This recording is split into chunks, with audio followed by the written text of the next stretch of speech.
If you haven't heard about Anchor, it's the easiest way to make a podcast. Let me explain. It's free.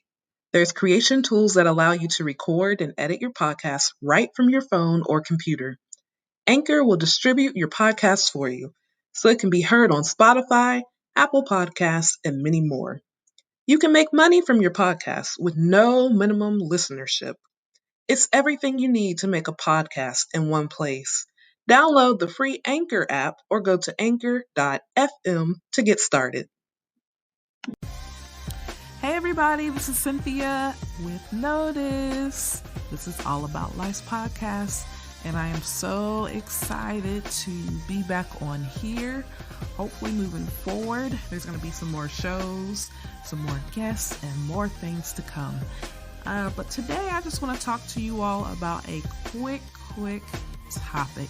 I don't know how quick, but it'll be relatively not too long, but who knows? Not too long, could be 20 minutes. Who knows? But I just ask that you hold out with me and hopefully you learn something today. So I just want to let you know that, recently I had a couple of health scares.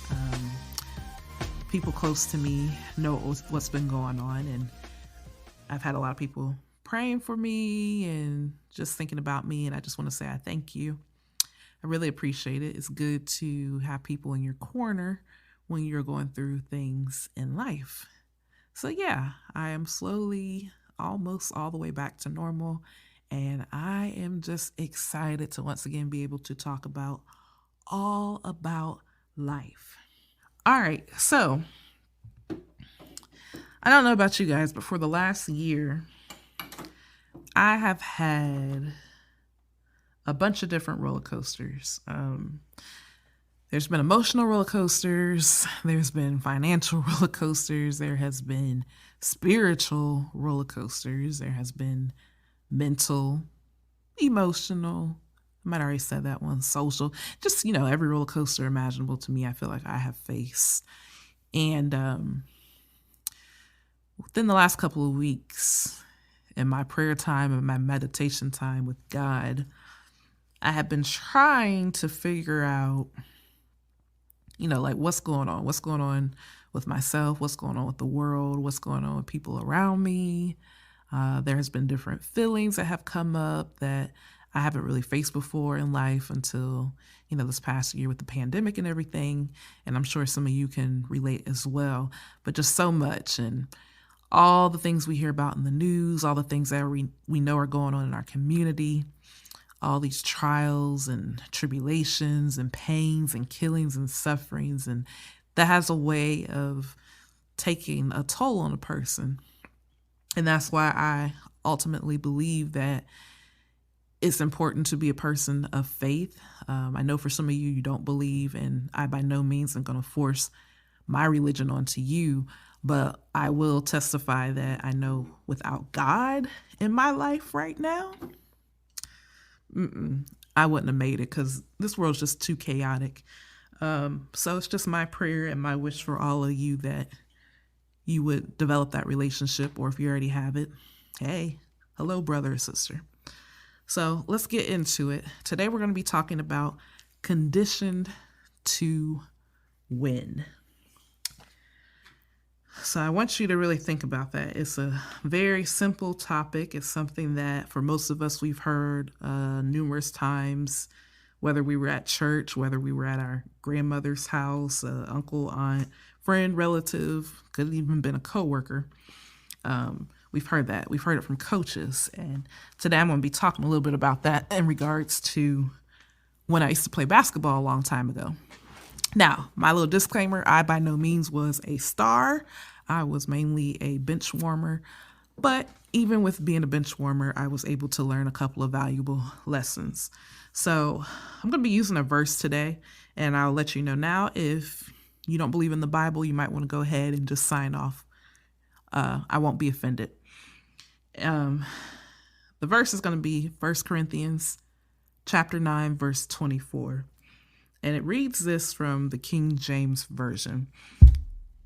It says, "Know ye not that they which run in a race run all, but one receiveth the prize? So run that ye may obtain. And I'll say that again. This is 1 Corinthians chapter 9, verse 24. Know ye not that they which run in a race run all, but one receiveth the prize. So run that ye may obtain. So that's a very clear-cut verse, but I know for all of us, we might think of it or perceive it differently. But for me, this applies to conditioning. Now that verse is talking about the actual race. So obviously you wouldn't necessarily be conditioning while you're in a race, but I'm going to be talking about a little bit what happens before a race or a sporting or event or anything that obviously we're going through life. We'll call this the warm-up phase. So that's going to be our first topic, practice and warm-ups. So many moons ago, like I said, I used to play basketball. And I had a coach who, he was phenomenal, but at times it was very hard to like him because we conditioned so hard during practice that sometimes I felt that by the time it was game time, I didn't even want to play. But of course, like I told you earlier, I was a bench warmer, so I wasn't really playing that much. But you get my drift. We had to do so much during practice.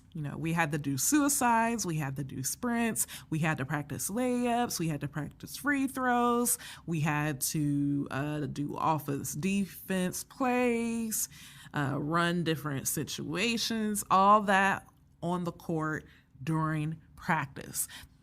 Sometimes we would all just be so tired that you'd see people laid out on the court. You'd see people laid out in the locker room. You would see people laid out on the bleachers.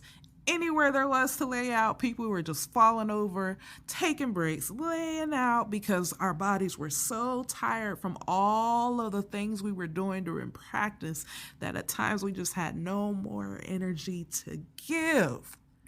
Now, you're probably thinking the coaches came over and they were cool with that. And they were like, hey, I know you're tired.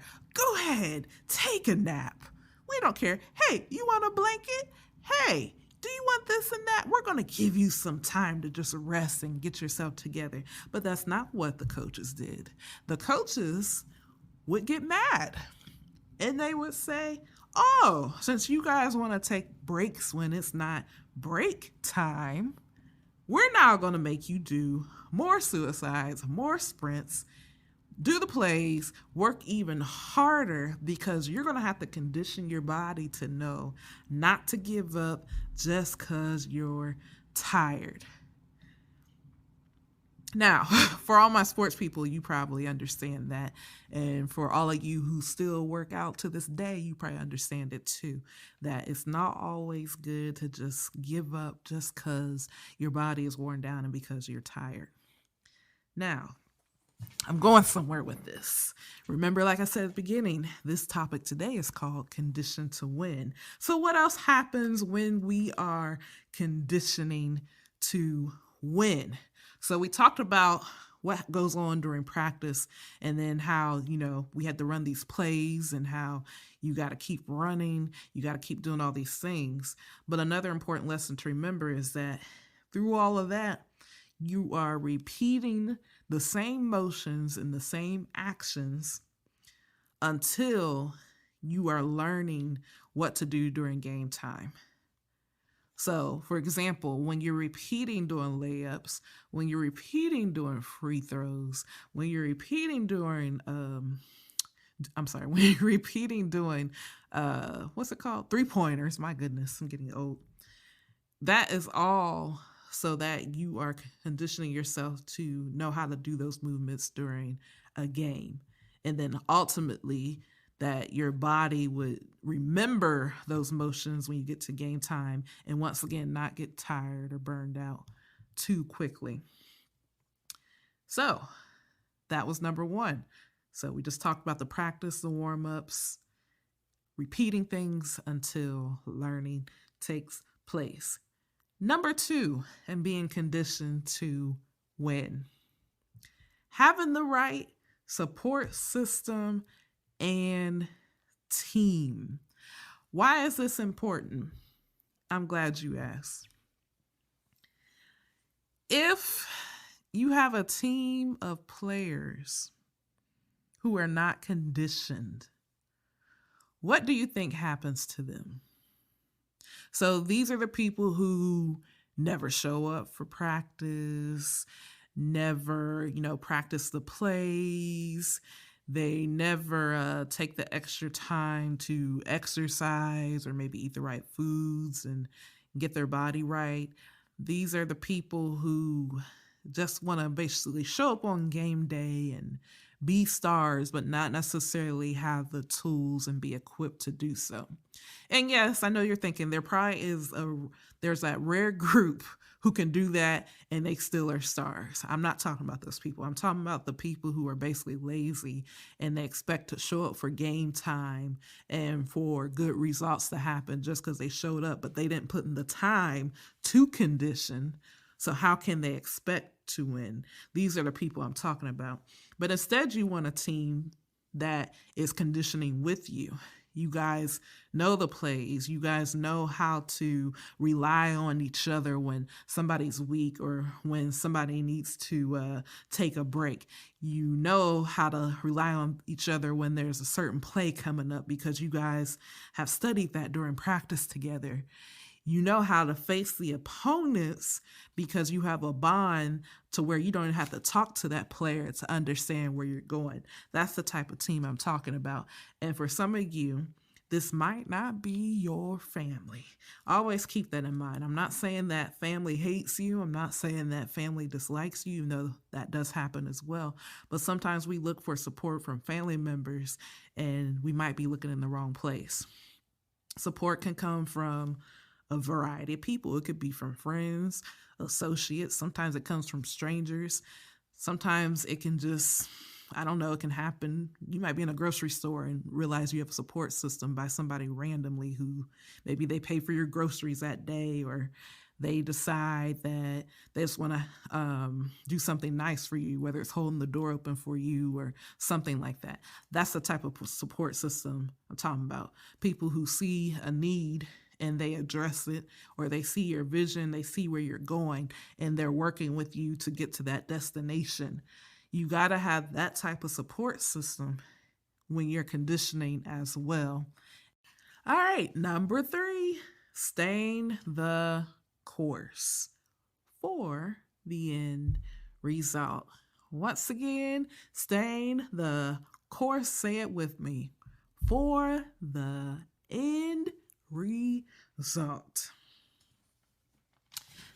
Now, so just like we've already talked about, I've really been focusing on what happens before a game, but this part actually involves the conditioning phase and practice and the warm-ups and all that, as well as game time into the end.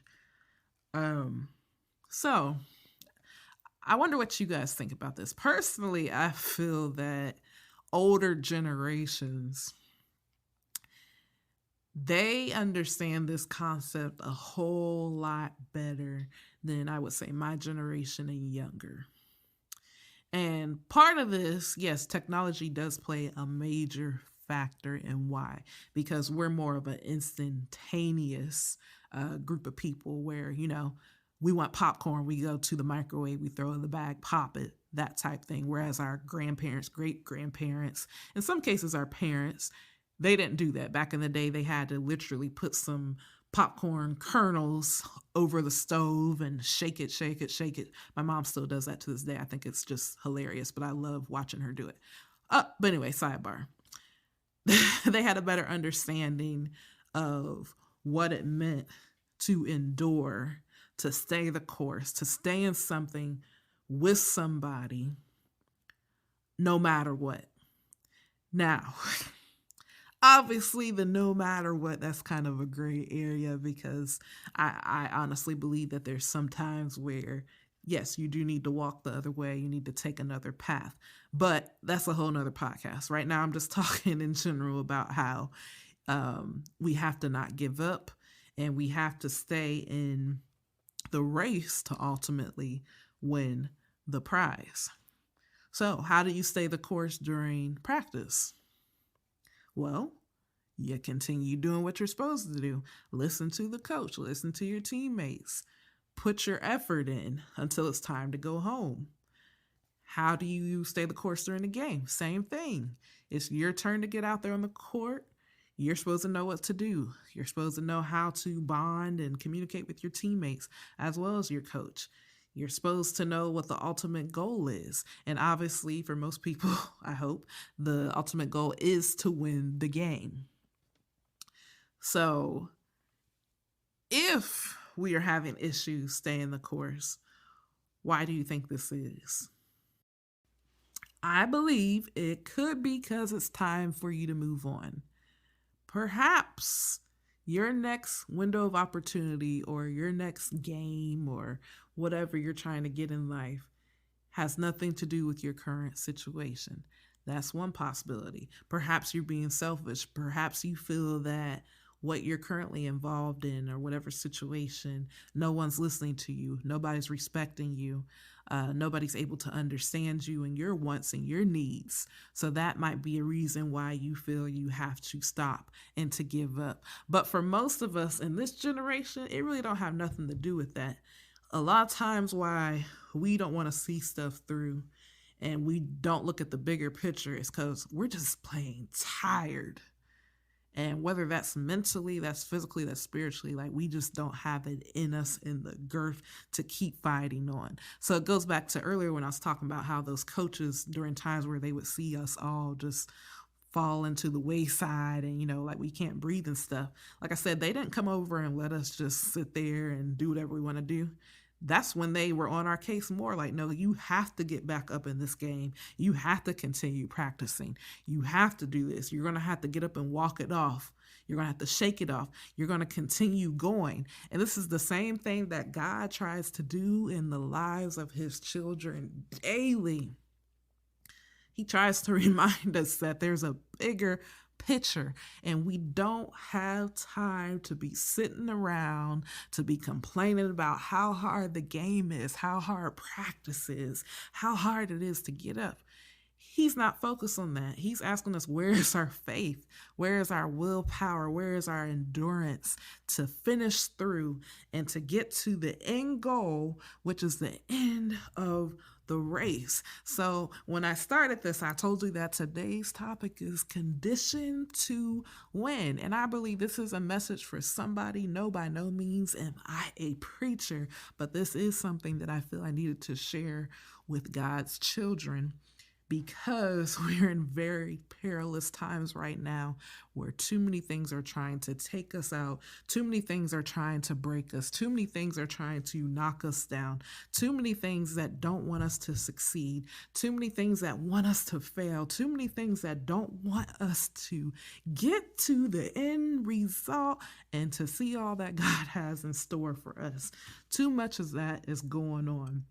So once again, the verse says in 1 Corinthians chapter 9, verse 24, know ye not that they which run in a race run all, but one receiveth the prize. So run that ye may obtain. It can't get any more simpler than that. I don't know what else to tell you. Somebody right now is thinking about running for office. Somebody is thinking about running to be the president of the United States. Somebody is thinking about running to, campaign in your neighborhood to be the neighborhood patrol. Somebody wants to do this. Somebody wants to do that. You want to do all these things, but don't remember that practice is just as important, if not more important, than an actual game is. So in whatever you're trying to run for, remember that you have to put energy into the conditioning as much as the end result, because they tie together. And you are Conditioned to Win. I hope you have learned something today. If you have any feedback or comments, please, please, please drop me a message on Instagram at allaboutLifeOH, or you can message me at All About Life Events on Facebook. I would appreciate if you would like and share. If you see what you like. If you want to be a guest on this podcast, I would so welcome the opportunity. We will talk about what we want to talk about on the show. I have some good ideas for topics for the remainder of the year. A lot of things are in store coming down the line. All part of the conditioning phase. So it's been a pleasure just being here with you guys, being able to share this. I hope once again that you were able to learn something from this, or if you didn't learn, maybe it was just a refresher and a reminder of being conditioned to win. So that's that. I do want to invite each of you out to the Because It Matter event this Saturday at Cohatch at Easton. If you're familiar with the area, it's the building right next door to the left of Hot Chicken Takeover. We're going to be there from 10 to 12 p.m. We're going to be discussing issues on social justice. At this one, it's going to be specifically for issues affecting African Americans right now in the state, in this country, or in the world as well that we're in. At future Because It Matters events, we're going to be talking about a lot more topics in regards to diversity and other cultural things that are affecting other different groups of people. But I just want to remind you that this one specifically is going to be about social justice reform issues impacting and affecting the Black community. So as long as you're at least 16 years old with a parent, please come out. The admission right now is only $20. We're going to have lunch for you. We will also be recording this. So I just hope you come dressed nicely. Be willing to share dialogue with a small group of people. And we're going to have fun. So spread the word if you have any questions. Once again, feel free to message me at allaboutLifeOH on Instagram and on Facebook at All About Life Events. It's been such a pleasure today just being able to share with you all. I hope that you have a wonderful rest of your week and weekend. Until we meet next time on Notice. Talk to you soon. Have a blessed day.